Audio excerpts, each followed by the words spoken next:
listening to this show, well, those are your own. But just keep in mind that the views, information, or opinions expressed on the Tuddle Daily Podcast are solely those of the individuals involved and do not necessarily represent those of our sponsors. Yeah, it's called free speech, people. I gotta test Nobody's my mic forcing and you to stuff. listen. Get ready for your daily dose of Tuddle.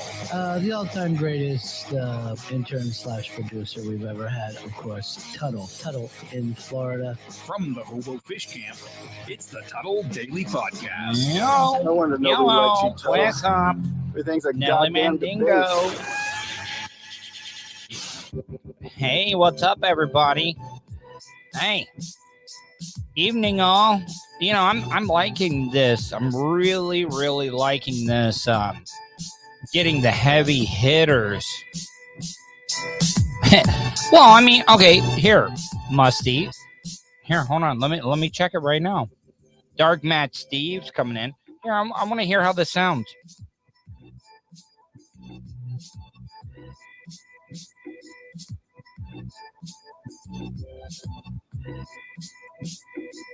I mean, how is the audio right now? Is it bad? No, I think it sounds pretty good right now. I mean, I really do need your help.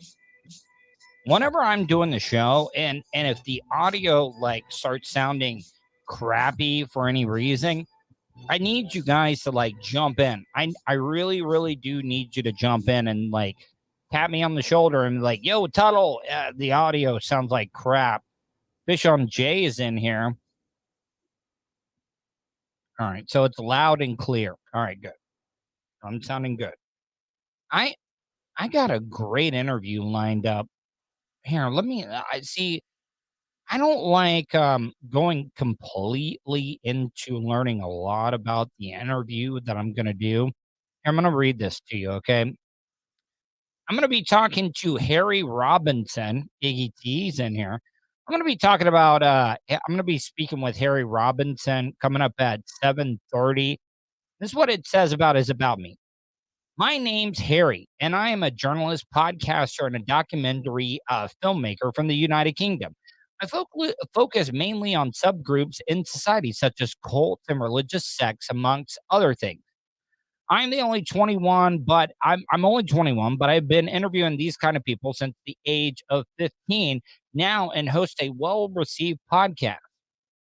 I'm currently in Oklahoma, where I filmed my debut documentary, The Real Black Sabbath, covering an extreme Hebrew Israelite group and the length it takes for faith to become hate.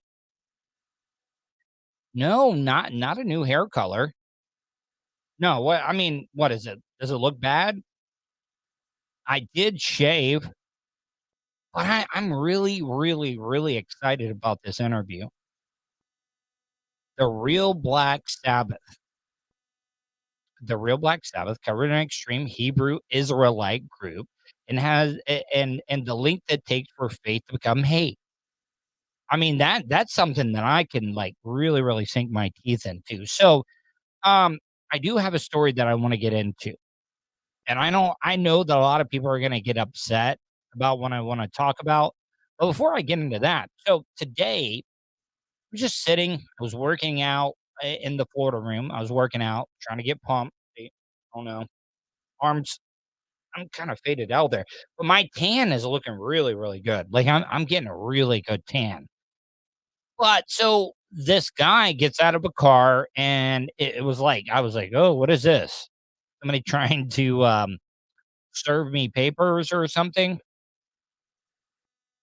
But this guy from Walmart. Now, the two packages that were dropped off, and Vulture, if you're listening right now and you sign me up to get some type of like samples and stuff, please let me know.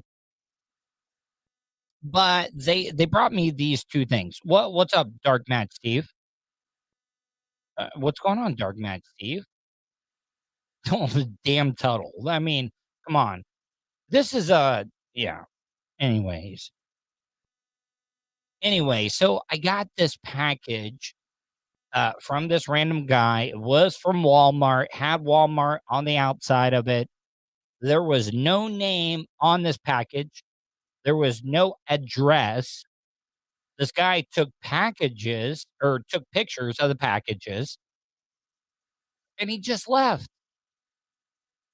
But like I said, there was nothing on the outside of the packages, nothing at all that said, all right, this is supposed to go to a certain person.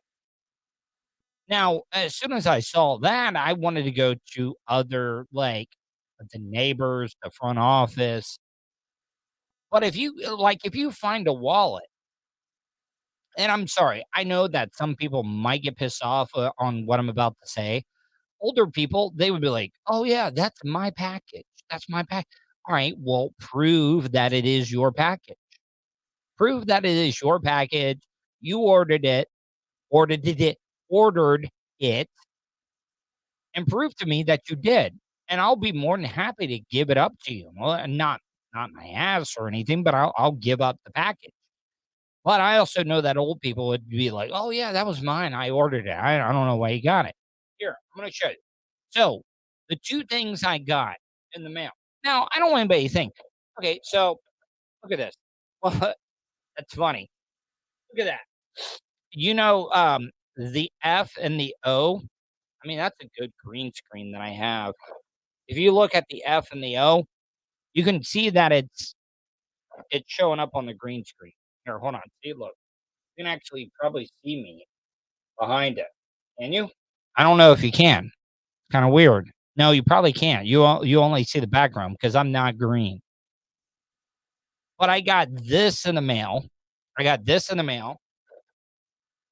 Now, this right here is the thing that I got that is like the most valuable thing out of it all. Once again, let me reset for you. None of this stuff had a name or an address to it.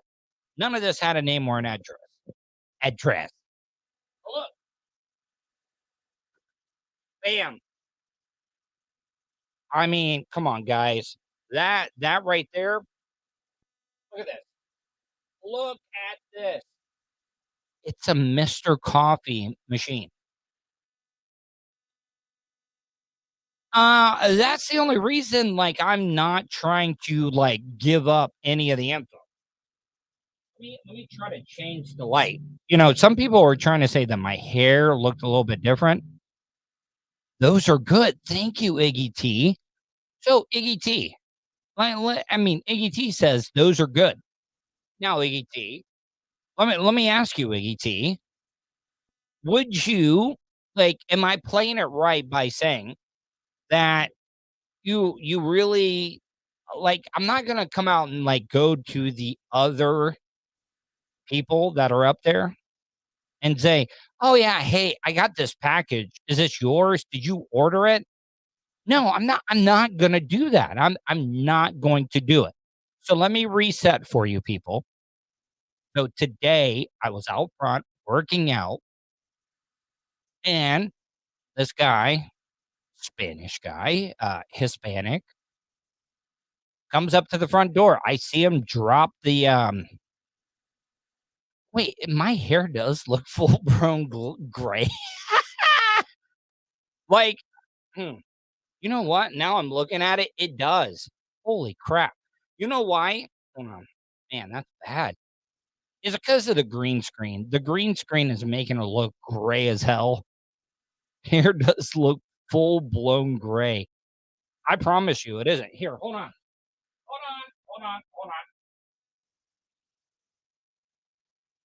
All right. Does the hair look darker that I turned that light off?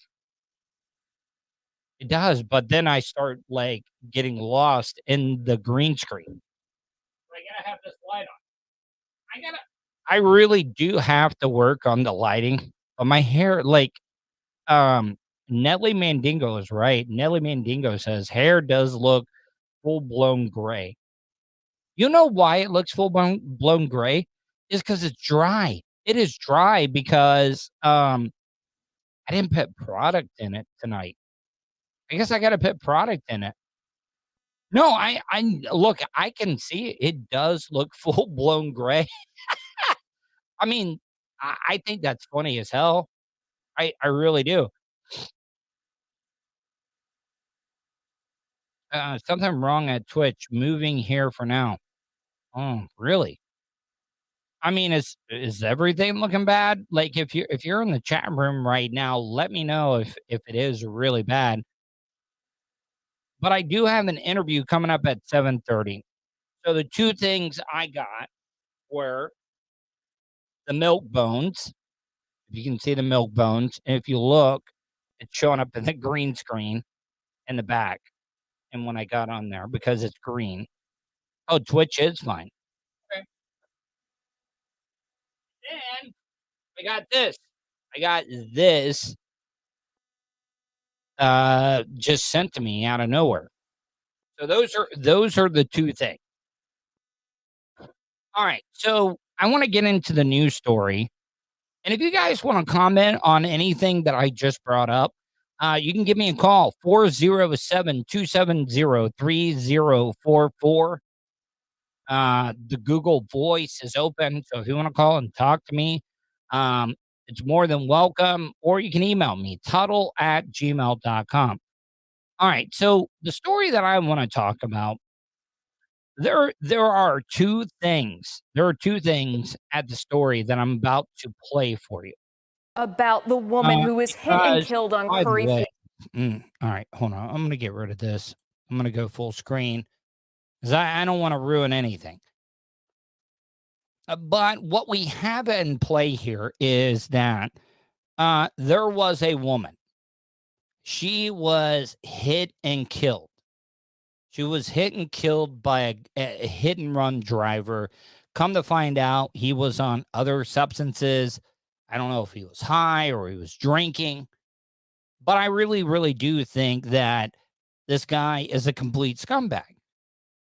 But I also, this is the way that I look at things.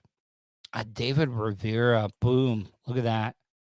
David Rivera coming in, $19.99, $20 on the deal. David Rivera says, hey, Tuddle. Dude, thank you. I can't thank you enough, David Rivera. If you want to help me out financially, just like David Rivera did, I mean, David Rivera is being a pimp, coming in strong. But the problem that I have with this story, yes, this guy is complete scumbag, the hit and run guy. But when I heard, why this woman was hit, why she was hit, back on Bud, Suds, and Tuds and everything like that, people used to bust my balls about why I do not get involved, why I don't get involved. And I'll let you know, Drew Garabo was right. I mean, I don't know how he feels now. I know that he used to believe this way, and it made a lot of sense. Don't get involved. Because I remember when I was working on Drew's show, there were so many stories about people that were stopping to help wildlife cross the road. And this is why this woman was out in the middle of the road, because she was trying to help a turtle cross the road. And while she was helping this turtle cross the road, guess what? She got hit by a guy that was a hit and run driver. There are so many things about this story, and I know a lot of people are going to get upset at me for throwing this in here, but people, there is nothing wrong with you being empathetic and trying to help an animal cross the road, but it's not worth your life.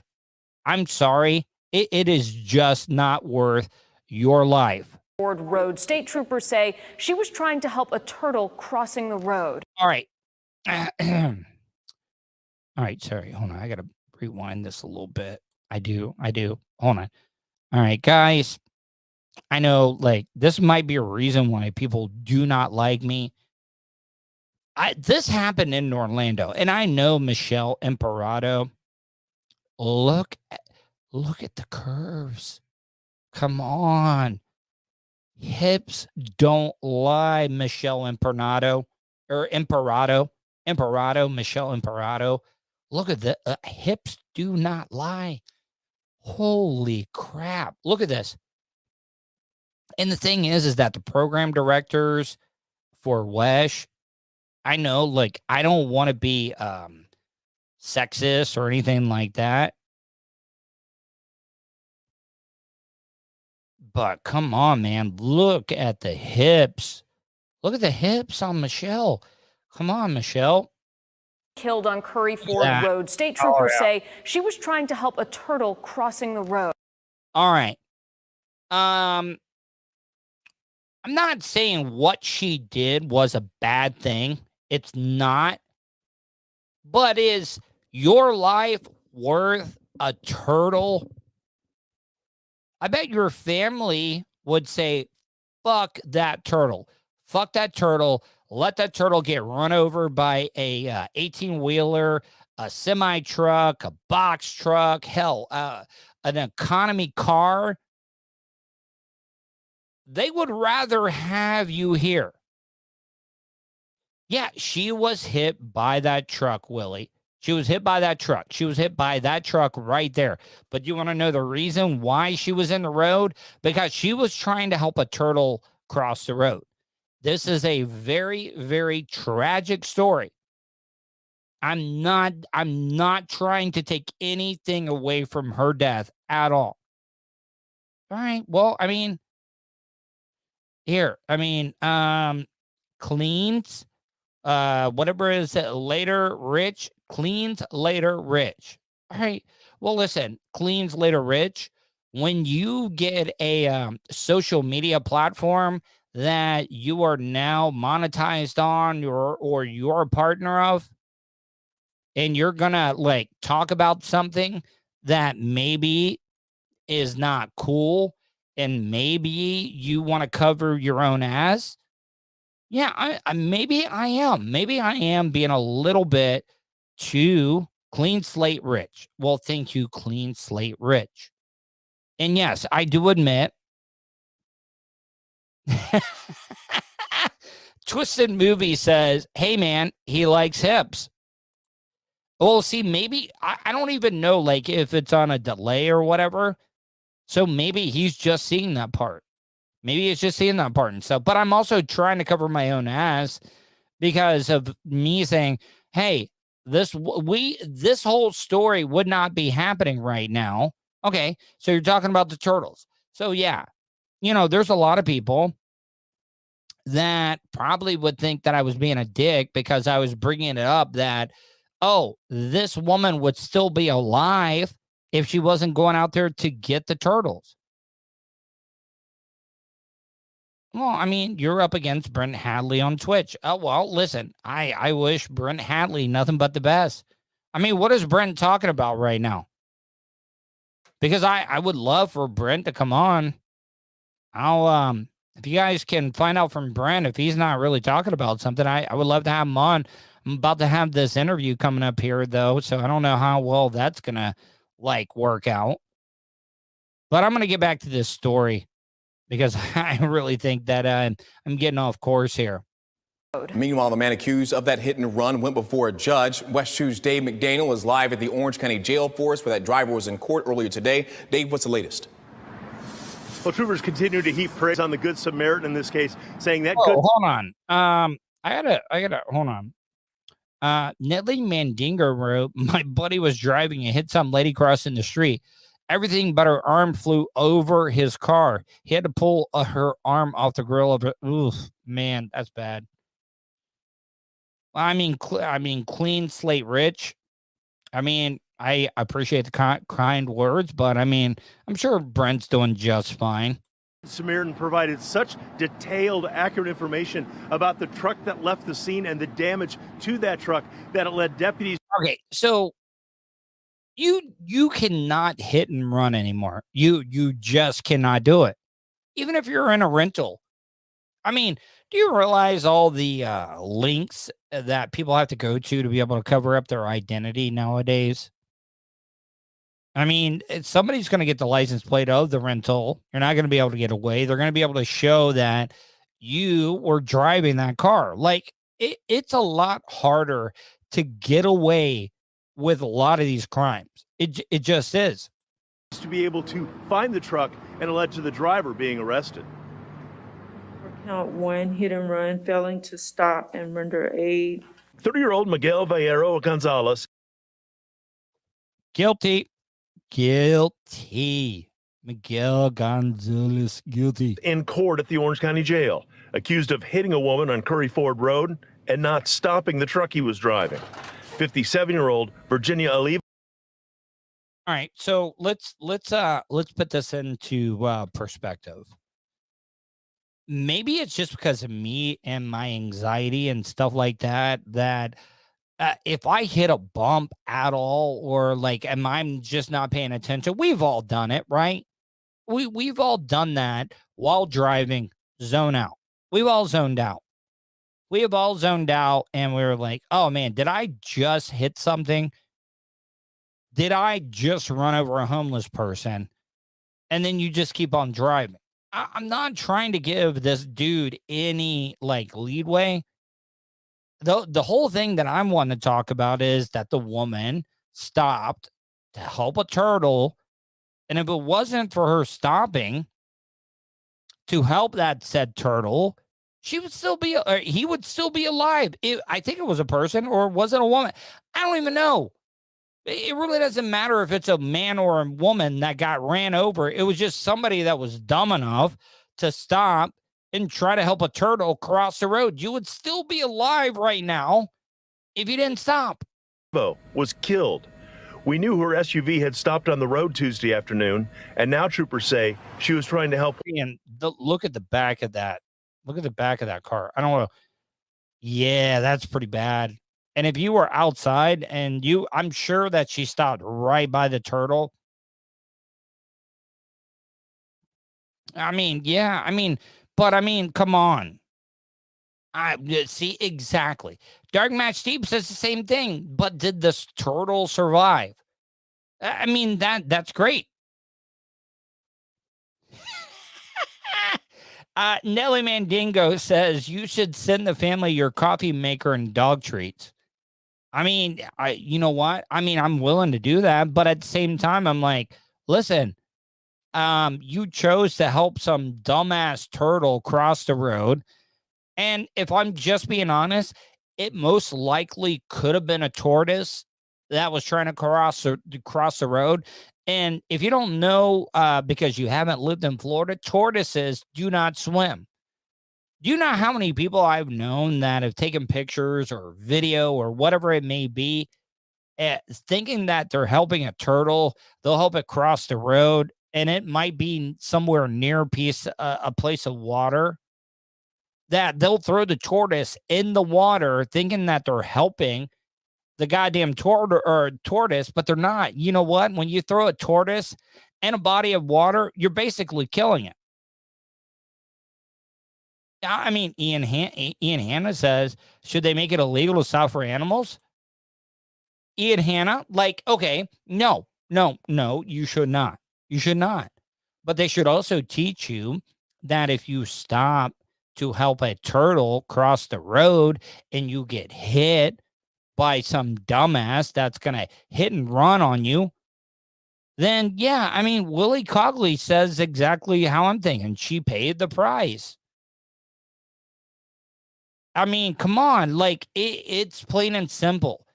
There's a lot of idiots driving in the state of Florida. You got to realize that you're putting your life on the line as a pedestrian or just somebody driving a car, a motor vehicle, whatever it may be.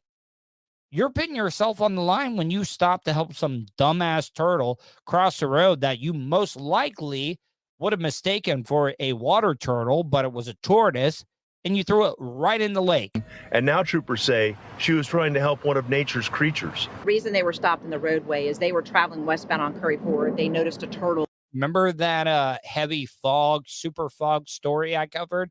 This woman, Montez, she always covers the big stories. T-Bone says turtle lovers are definitely out there. Well, come on.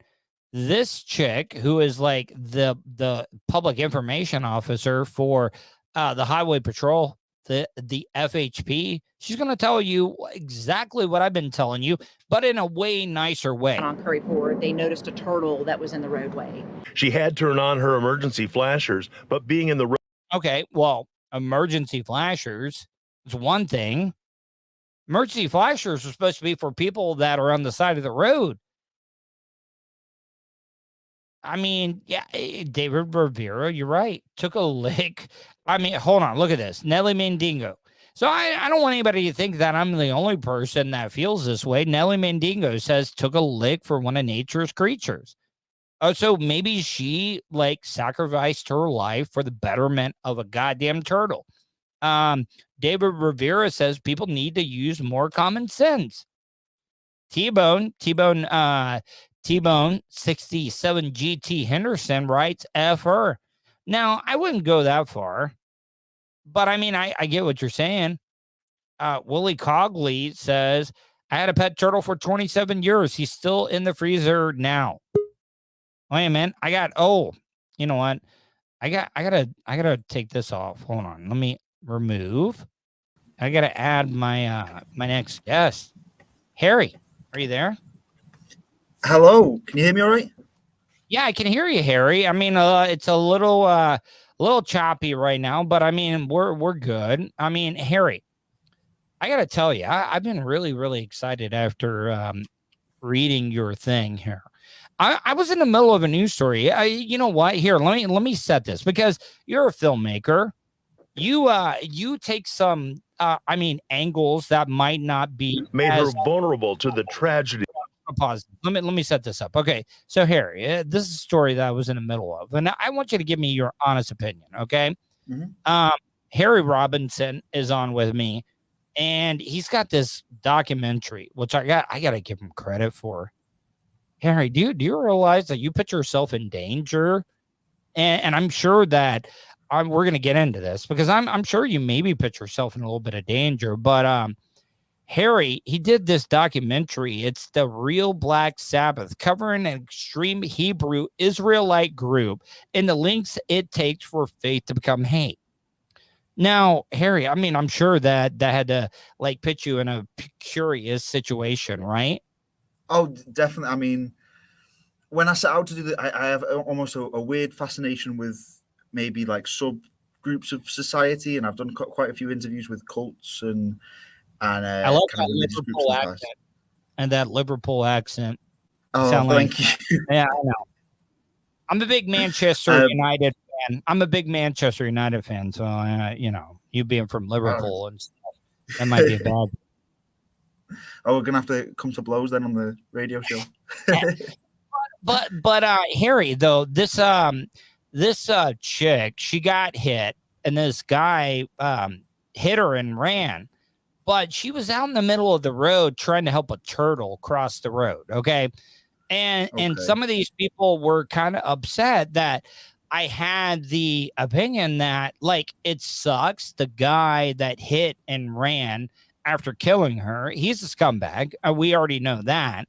But like this chick would still be alive if she was not trying to help a goddamn turtle cross the road, Harry. I mean, is it wrong for me to feel that way? I mean, you've covered some of the worst of the worst. Is that bad? I think. Listen, whatever the fella who runs over someone in their car and goes away, absolute scumbag, absolute worst of the planet. But I do get what you mean. Is that it's a bit daft to throw caution to the wind to maybe, or just to have a complete disregard for safety and common sense to help exactly. The turtle. I mean, isn't it a case of like Darwinism? Like people that are dumb enough to stop in a busy street to help a turtle cross the road and you get hit and killed. I mean, isn't that kind of on you? Like, I mean, we take too many risks as humans. Do you feel like us as human beings, we have just like become too easy pickings? Like we become too smart for our good? I think that's how kind of society works. I mean, if to play devil's advocate, maybe this woman, and I've not seen the full story, but maybe this woman felt that maybe society was smarter and to not mow down a woman who was helping a turtle cross the street, or to maybe use a bit of common sense and see the woman crossing the road. So I think maybe that's just how we have the luxury as humans to have a kind of cushy life because we've developed so much. Mm-hmm. But I mean, also at the same time, when you say that that woman would still be alive right now if she wouldn't have stopped to help a stupid ass turtle. Yeah, it's a weird one. It's not something I would have done, certainly, but maybe I just don't love. Maybe I'm too cold-hearted and don't love nature enough. Yeah, I mean, you guys don't have reptiles and stuff in the United Kingdom, anyways, right? Oh, somebody's calling here right now. Hold on, let's take this phone call. Let's take this live phone call here, Harry. You're on a little bit of a delay. We might have to fix that. It's a very big delay. 786. Who's this? Hey, Tuddle. This is Ricky from Miami. What up, Ricky? Long-time fan. Been listening to you since first days with Bubba a long time ago. Well, Ricky, man, I really appreciate that. What do you want to say, Ricky? Nothing about animals and crossing the roads. I'm just keeping up with your topic. I'm not gonna change your Go ahead. Whole, nothing about like it's all like the same person. You see a guy with a flat tire in the street. Either you stop or you don't stop. You don't know if it's a trick. You don't know if it's gonna get you in a caught up situation or not. Like life is the decisions, and it depends what decision you make, and it turns into a different. Like it could be a wormhole. Oh, right? Ricky. Ricky, I'm glad that you got up though, because I've always felt that way. Like I come from the state of mind, you don't get involved because guess what? I got people at home that count on me. And if I get hit and killed trying to help somebody change a tire and stuff, guess what? That hurts my loved ones. And to be honest, usually when it's a trick, it's just a hot girl on the side of the street and a bunch of dumbass dudes go stop over and you never know what happens from there on out. Well, hey, Ricky, I really appreciate the phone call, my friend, and I appreciate the support, okay? You be safe, Tuddle. You take care of yourself, all right? Be good. All right, man. Thank you. All right, Harry. All right. So, we might be on a little bit of delay, but I've worked with delays and stuff. So, Harry, before we get into the interview, tell my audience a little bit about yourself, a little bit of where you're from, why you got into what you're doing now, and tell me a little bit about the documentary that is out that people can check out. So I'm Harry Robinson. I'm a journalist. I'm a journalism student from the UK, but I mean, I'm a practicing journalist. I'm from Liverpool originally, but I'm currently on a year abroad at the University of Oklahoma. So this is my first time in the US, and I'm smack bang in the middle of the States. And the documentary that I've, Can I? I'm sorry to interrupt, okay? Because I have a very ADHD OCD mind. Okay, so first time in the United States, and I gotta ask you, okay? And then once you answer, get back into telling my audience about your story. No. I don't want to be rude or whatever, but what was your first take? What was your first take as a Brit from the United Kingdom, from Liverpool? What was your first thought of the United States? Because I got a lot of you people from the United Kingdom that I'm friends with, and they think everybody carries around guns. It's just gun crazy. We love guns. Well, that's the case in Oklahoma. The first thing I remember arriving, everything's so big. Everything's bigger. The people are bigger. The food's bigger. The roads are bigger. The distances are bigger. Everything's massive, and so I'm in Norman, Oklahoma at the moment. Norman, Oklahoma wasn't built until after the invention of the car. Mm-hmm. Whereas back in the UK, all the roads and I mean, if you go to somewhere like York was built thousands of years ago. It has Viking castles there. Some of the roads are so old that they're just fully pedestrianized now because you can't drive cars on them. Whereas you go down to like Texas and there's like 14 lanes on a highway. The size and the sheer magnitude of everywhere is. I mean, the University of Oklahoma is so massive compared to my home university in Sheffield. I'm a big college football. And it's nothing to do with like money. Oh yeah, I mean, I see. I didn't realize how bad the delay got there. Trust me, I expect this to be the type of. I mean, in Oklahoma is massively full. Hey, dude, do you want to try to reconnect here? Do you want to try to? Yeah, it's. I mean, the signal is like pretty bad. Like, so let's try to reconnect. Can you try to dial back in, and I'll get rid of some other things here and see if that helps. Okay. All right, here we go. Yeah, man, this is the whole thing about working with doing stuff on the internet. Like, you would think. I mean, I know that he says he's calling from Oklahoma and stuff. Vulture, if you're watching right now, can you make sure like he has all the stuff? I want to make sure he can still reconnect here. Here we go. Hey, I've switched to my phone and data. Is this any better at all? Yes, actually, if I'm being honest, it is a lot better. It is a lot better. Yeah, apologies for that. No. It's just, it's kind of hard to do an interview to be spontaneous with things if there's such a delay. So, all right. So, Harry, you know what? Screw what you think about American stuff. I'm really, really interested in your documentary. So please tell my audience about your documentary and why you did it. So, I mean, first of all, I mean, I've been doing journalism since I was about 15. That's when I started wanting to be a journalist. I started doing a lot of sports interviews originally, and then I interviewed a survivor of the Jonestown tragedy, and that kind of set me on a path of being fascinated with maybe the taboo and the obscure. So then I came here, and truth be told, I do a podcast myself. I do a lot of interviews with people of that kind of ilk. And the majority of whom all live in the US. So I'm studying abroad in the US, and I was like, I need to come out here and film something, because the documentary making is the passion that I want to go into. Now, have you ever had a problem? Because, you know, how I made my bread and butter in radio and terrestrial radio was doing the man on the street stuff, going up to people and asking them questions, because I talk about this all the time about local journalism and stuff, is that they don't ask follow-up questions. Like they just take the first answer as the gospel and stuff, and they're too afraid to like cause any problems and stuff. Did you ever have that problem like when you first started?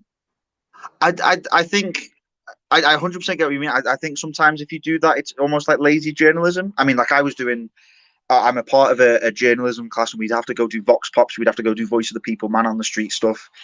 And it's more of, if you can take the time to speak and show an interest in the people that are giving their opinions, and ask follow-up questions, and maybe get an idea of where they're from, then you get a better story. You do better reporting.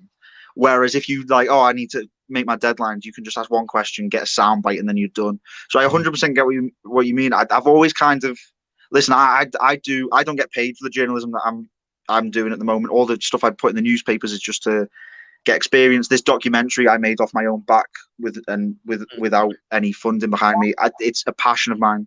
Why do this documentary, The Real Black Sabbath? What caught your interest?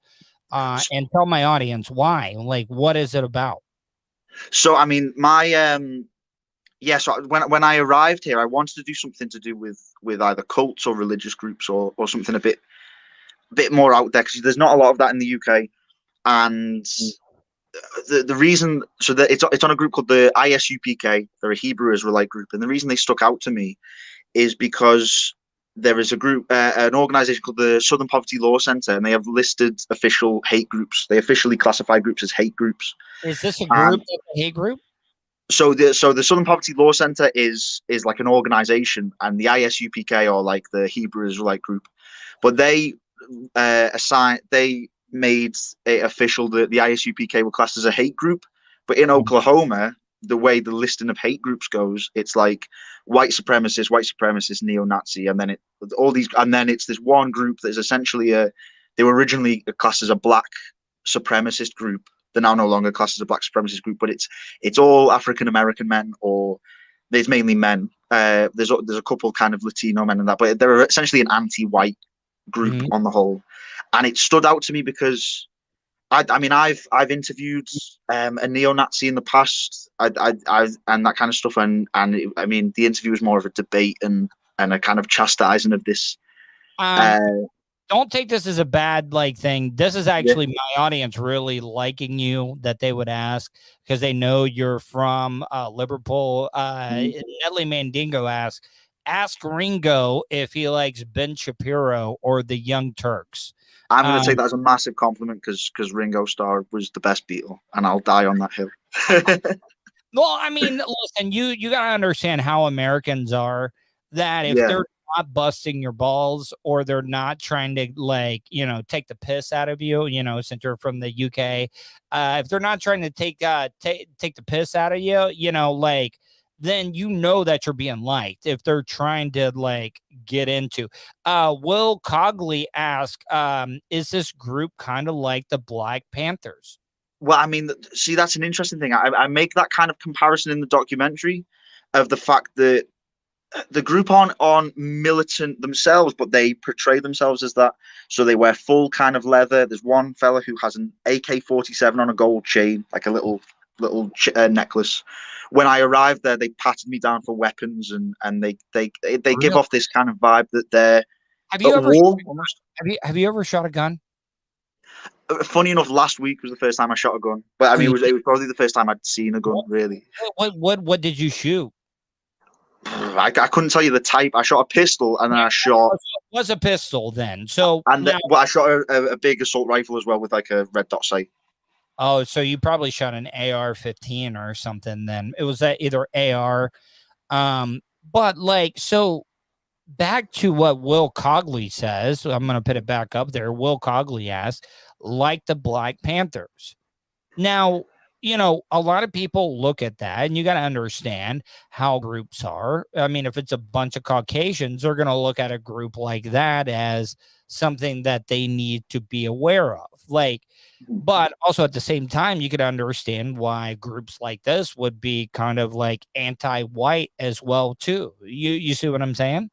100%. I mean, that was why I found it so interesting, because when I interviewed the neo-Nazi, there was no.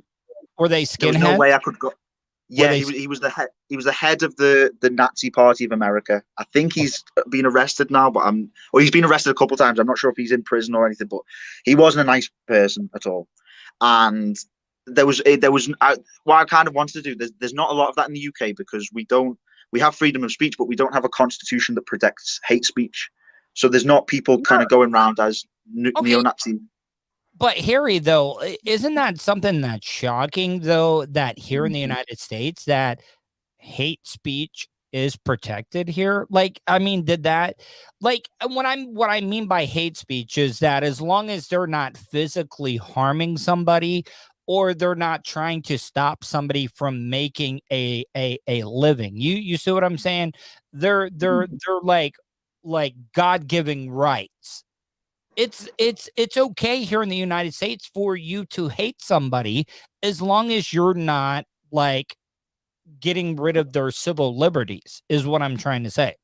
That was the main reason I kind of did that interview, because it's something that's really conflicting. I've been here 9 months now, and the Constitution is such a huge thing for Americans, and that idea for me that someone could go out and preach just really harmful language and really prejudicial kinds of thoughts towards a group of people, and it'd be fine under a piece of legislation that's hundreds of years old, was something that maybe it's not for me to say because it's not my country. And I kind of took that stance when I came out to this country. I was like, I'm not going to judge anything that's not a part of my culture. But at the same time, it is a bit baffling from my point of view. No, I mean, okay, so I agree in absolute freedom of speech. I mean, if you look at the First Amendment. I mean, part of the definition is that it's the protection of unpopular speech, right? I mean, isn't words that, I mean, I don't know if you guys were taught that in the United Kingdom, but like sticks and stones, sticks and stones will break my bones, all that stuff. And they're just words. But when you take it to the next level of harassing somebody or stopping them from making a living and stuff, I despise racism. I hate it. I hate racism, especially growing up in the South. Harry, I don't know. Like, I know that they're in the United Kingdom. You guys are, regionally kind of look down on people. Liverpool is from the north in the United Kingdom. I'm sure you guys look badly on people from Wales or South United Kingdom or whatever. You see what I'm saying?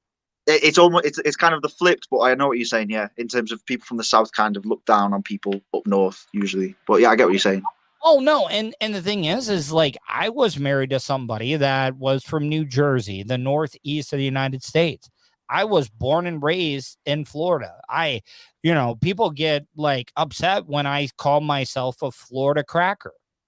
I call myself a Florida cracker, and that's like a badge of honor. I was born and raised in Florida. But people from up north look down at people from the South as a lesser of people. I mean, we discriminate from color, religion, regionally, where we're from. I think, I mean, from the kind of race aspect as well is something that's maybe, I'm not saying racism doesn't exist in the UK, because it certainly does. And I remember in light of the whole Premier League throwing bananas onto the pitch at black football players. I mean, it's disgusting. Oh no, it 100% exists. I remember in light of the whole Black Lives Matter movement, I did an article in the UK about police brutality in the UK, because it's something that's overlooked. It's almost like something that's almost exclusive to the US when it's not. But then when I came here, the kind of just the dynamics in terms of race was so starkly different. It really is. It's really hard to explain. I mean, when I did this documentary as well, like the group would be dressed in their full kind of leather garb, and they'd be preaching in Oklahoma City about how white people are the devil that the Bible speaks of, because and the fact that all these years of torment that generations have had to put up with from white people, that there must be some sort of religious reason for it, and there must be this kind of redemption in the afterlife, I guess. And it all stems from this stark racial divide, I guess, that comes from the history in the country.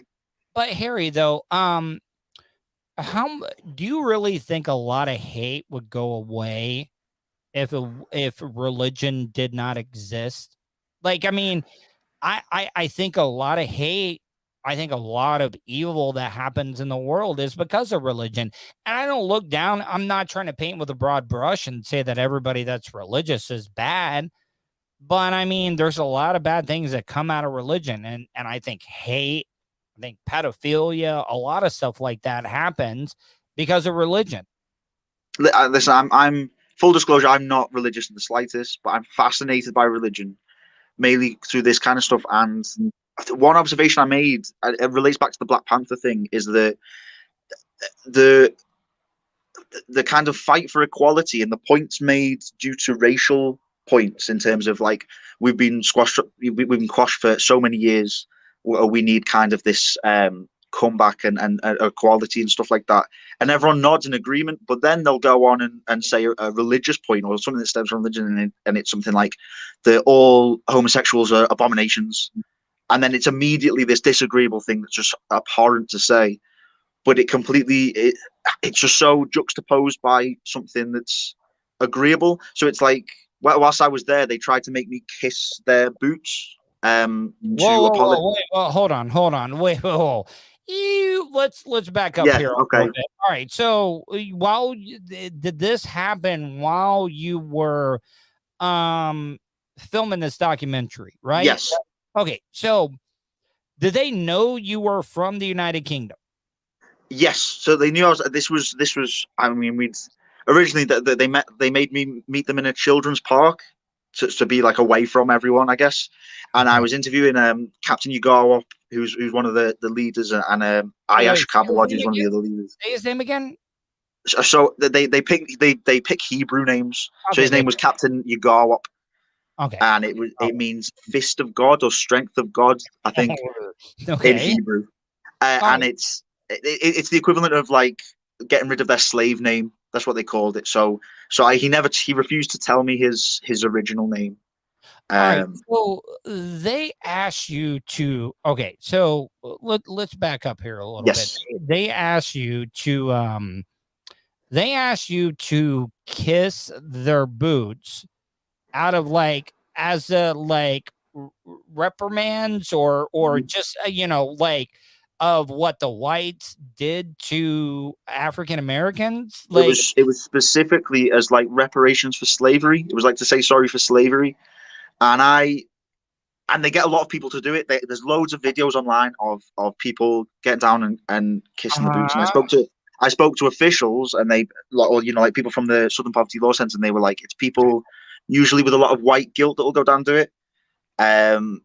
It's kind of like a trick question then, right? It's kind of like almost like a trick question. Like if you get down and you kiss the boots, then you got a lot of white guilt. Then if you don't do it, like then you really, it's kind of like a little bit of a test then, right?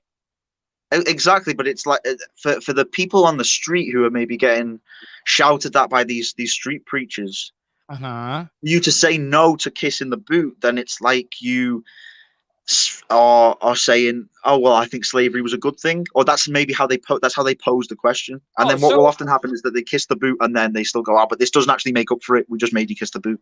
Oh, you know what, I think that's a little messed up, if I'm being honest. Like, I'm sorry, to kiss somebody's boot, I don't know, because it's like you're damned if you do, you're damned if you don't. It makes you think that, oh man, I got something to hide, but if you do it, you look guilty. And I just, man, it's like, I don't know, man. I don't think I could ever do that.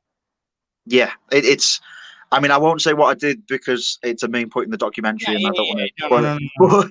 But I mean, it was a real. So I mean, one of my lecturers, who is the producer on the documentary, is a man called Mike Betcher, absolutely legendary journalist. Was one of the first journalists, or was the first reporter for CNN.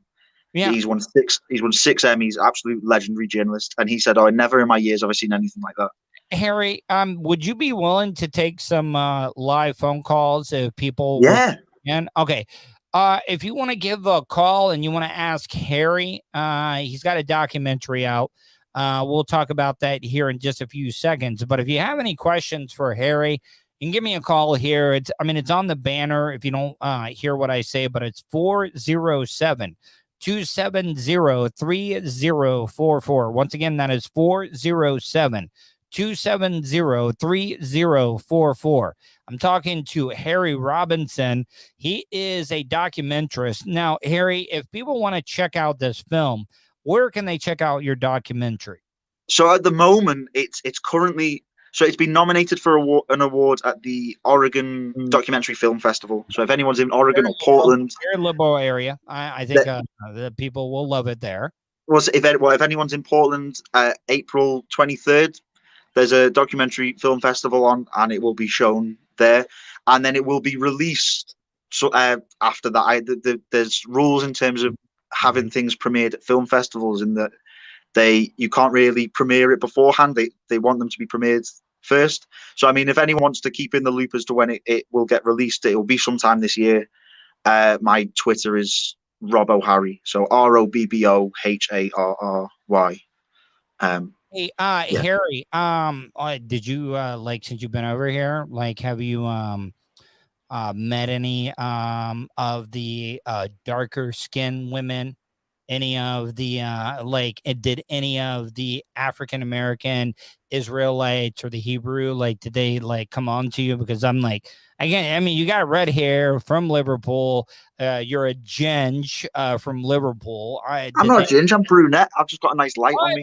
It looks a little. See, I mean, that's another thing. People from the UK, I mean, we're talking about racism and stuff. I mean, you guys look down on ginger people. Like I alluded to you being a ginge, and you're like, no, I'm not a ginger. That is very true. That is very, very true. But I mean, like, hold on.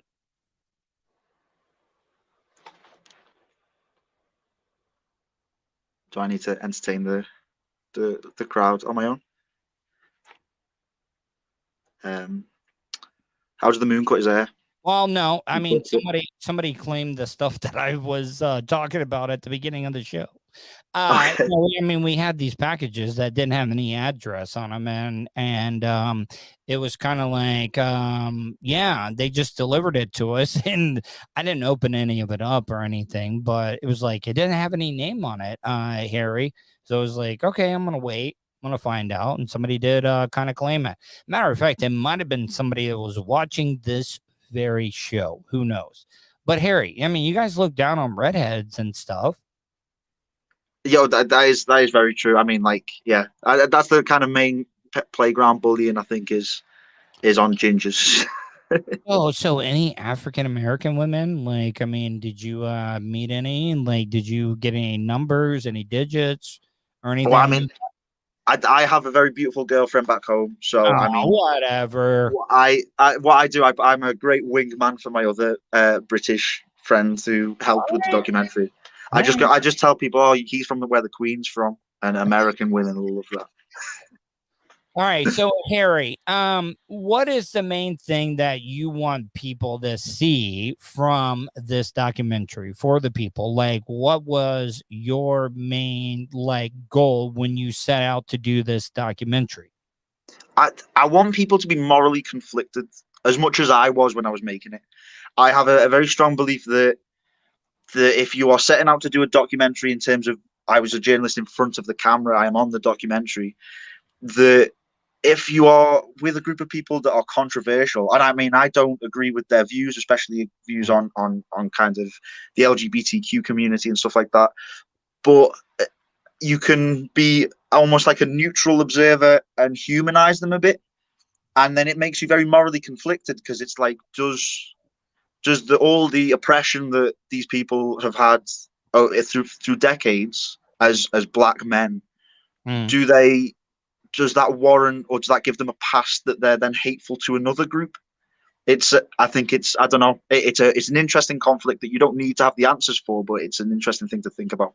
Harry, what was one of the things that while you're doing this documentary, one of the reviews that were like, oh, hey, that's really fucked up what you just said. Like, what was the one thing that kind of stood out where you were like, hold up, wait a minute, that you just didn't agree with?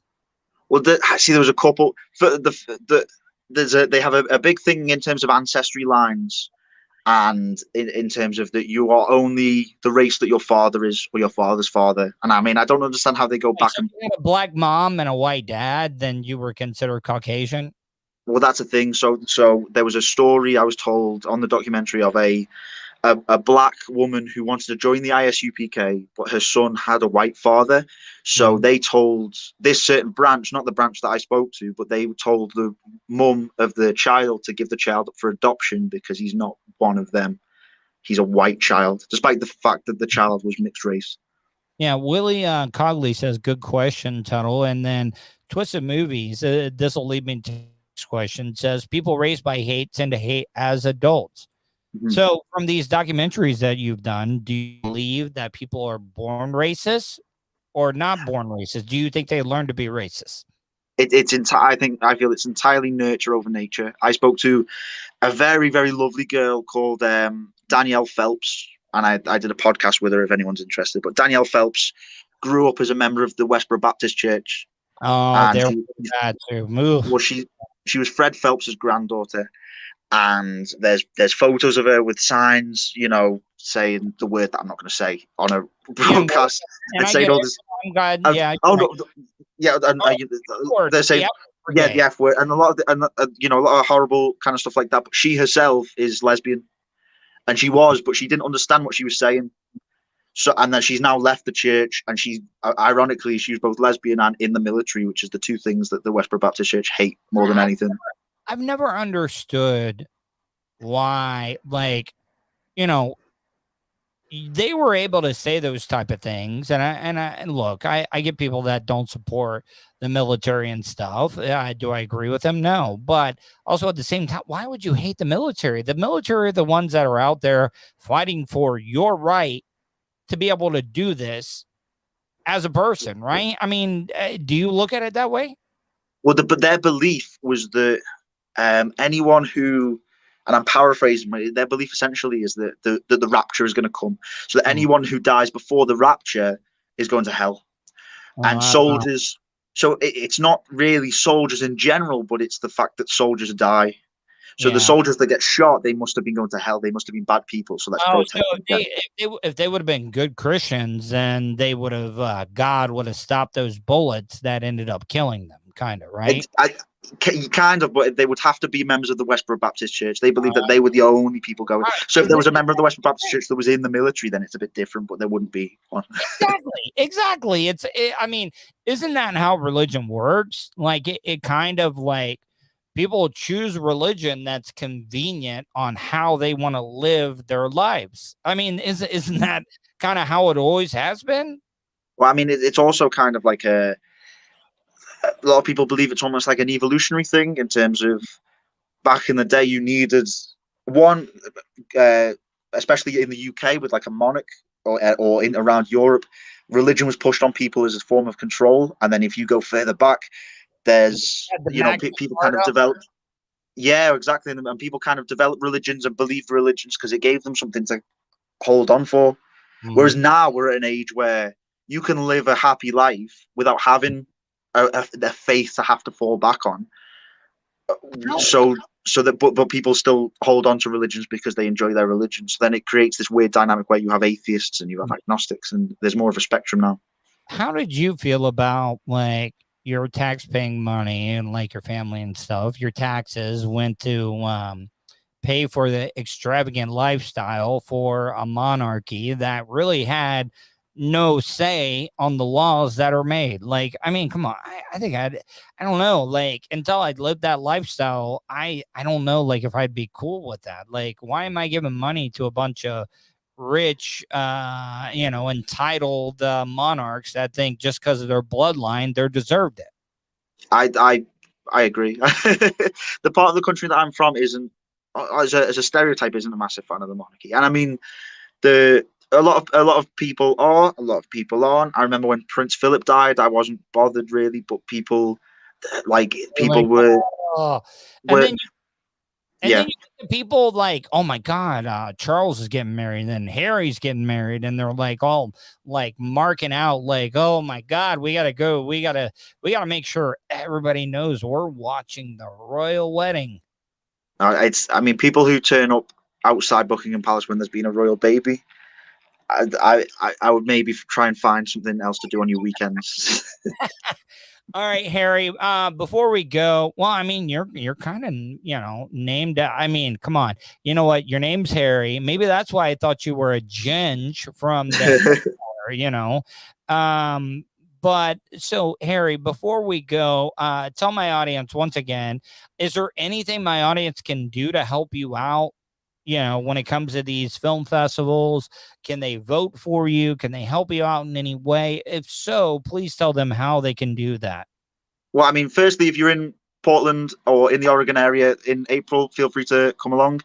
In terms of kind of helping me at the moment, I'm entered into a lot of film festivals, but Oregon was the first one to give me an answer whether I was in or not. All of the others are all kind of up in the air still. There's no voting as of yet, but I mean, if you want to help me out or support the kind of documentary, my Twitter is ROBBOHARRY, Robbo Harry. Aside from that, I also do a podcast called the All Out Attack podcast. I mean, there's not a ton of episodes. I do it quite sporadically. It's an interview podcast with, I've interviewed the people who killed Pablo Escobar. I've interviewed, a former MI5 spy. I've interviewed there's a lot of people that there's at least one person there that will particularly. Hold on. Will Cogley, it's at the bottom. That's why I don't give it out that much. 407-270-3044. Willie Cogley, if you want to call in, 407-270-3044. So, but yeah, so that went on. If you get in on any of the Florida film festivals, let me know. Like, thank you. Even though you're from Liverpool, I've been to the United Kingdom, big Doctor Who fan. I went out, I got to see Dimitar Berbatov score 5 goals during a Manchester United match. Liverpool. He's a fantastic player. Yeah, Liverpool's kind of owning us right now.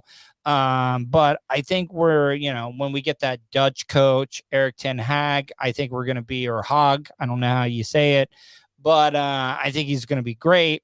I love it.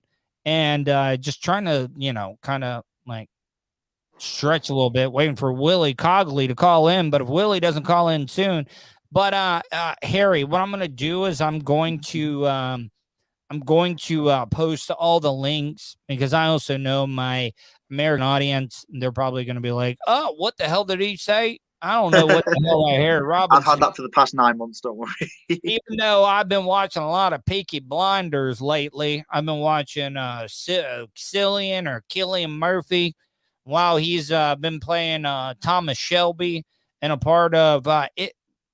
Dude, it's at the bottom, Willie Cogley. It's at the bottom of the screen. If you want to call in, 407-270-3044. I don't know if he's playing with me. He might just be busting balls. But yeah, no, I'm addicted. Like, I'm so pissed. I don't get to watch the final season of Peaky Blinders until June. Did you watch it? Do you like it? Funny if I don't watch it, but it's all filmed in Liverpool, so I've been to the pub. Wait. You have. See, a lot of people, Liverpool's like as north as you can. Well, I mean, besides Manchester, Liverpool you would consider North England. Or so northern. I mean, Liverpool and Manchester are like that. They've always had a kind of city rivalry. North of Liverpool, you would get like the Lake District, which is lovely, and then like Newcastle in the east. Scotland. Then you get into Scotland past that, right? So, but so they shot in Liverpool. I mean, Birmingham is like south of London, isn't it? Like so Birmingham's in the Midlands, but I mean it's south of Liverpool. Okay, so it's not quite mid, but it's a little north of London then, right? All right. So, all right, I got it. Well, you know what? Go ahead. Oh no, I was going to say, I mean, the Peaky Blinders is all filmed in Liverpool. The new Batman film was just filmed in Liverpool as well. A lot of things are, because everything's Victorian in Liverpool. All the buildings are really old, so it looks like Gotham. I could easily see that. So, all right, guys. Well, hey, Harry, man, I really appreciate it, and I'm gonna put up all the links and stuff, and I really appreciate your time and stuff. Tuddle, thank you so much for having me. It's been a pleasure. All right, Harry. Let's keep in touch. I'm gonna follow you on social media and stuff. Follow me back. Let's keep in touch. I'd love to have you on again. All right. Yeah, 100%. No question. All right, man. Have a great night. All right, here we go. All right, I'm going to get out of here, guys. Oh, see? Oh, damn it. He hung up. Is this Willie? Willie.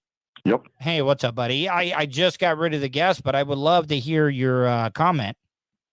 I was just going to say that was a great interview. You asked a lot of good questions and did a good job, man. Well, Willie, I mean, I really appreciate that, man. I really appreciate you checking out the show and stuff. My producer's been doing a great job. I've been trying to, make the best out of these interviews and stuff. Like I said, when I bring these people on, Willie, is that I don't like to know a lot about them. I like them to be regular conversations, like it's somebody you meet on the street and stuff. Yeah, like a blind interview. Yeah. Well, Willie, man, I really appreciate it. What are you up to tonight? Anything good besides listening to my dumbass?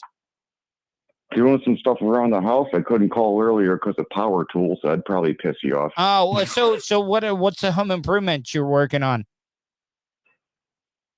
Fixing some stuff up in the bathroom. Is this a honeydew list? Is this like stuff that you're just doing it on your own?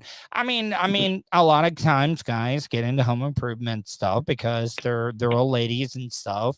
Ask them to, politely fix something. I just don't got enough time to do it all the time. So when I get out of work, I try and fix it. Well, I mean, Willie, we've all been there. We have really, really all been there. All right, Willie, I really appreciate it. Okay. It was a pleasure. Have a good day, man. All right, man. Thank you. Nelly, are you being a dick or because I kind of take that as a compliment. Thanks, Tuddle Rogan. Am I really sounding like Joe Rogan a little bit? I'm not saying that I do. I take that as a big compliment and stuff, even though my hair does look gray as fuck right now. All right, guys, I'm going to get out of here. I hope you guys enjoyed tonight's show. I hope you guys stay safe. And I will talk to, Daryl does say long form rocks. It does. All right, I'm out of here.